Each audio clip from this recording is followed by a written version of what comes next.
আগামীকাল ষষ্ঠী, ভোজন রসিক বাঙালির এক অনন্য দিন।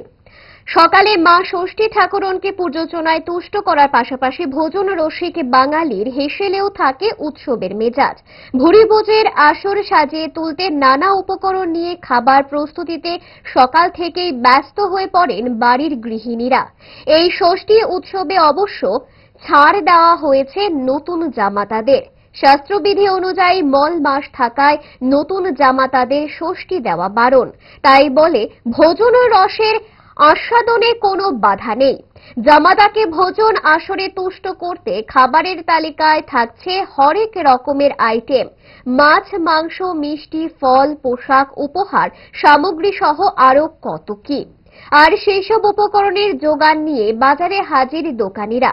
ভোজনের আসরে বাঙালির পাতে ইলিশ থাকা একটা অলিখিত রীতি।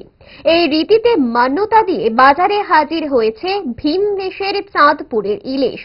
মাছ ব্যবসায়ীদের সঙ্গে আলাপ করে জানা গেল, বড় থেকে মাঝারি ইলিশের দাম শুরু 1500 থেকে 1600 টাকা।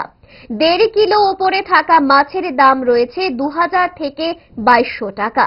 আমদানির সঙ্গে সঙ্গে চাহিদাতেও বেশ কদর রয়েছে, জানাচ্ছেন বহু মাছ ব্যবসায়ীরা। কি জানাচ্ছেন ইলিশ নিয়ে দেখুন।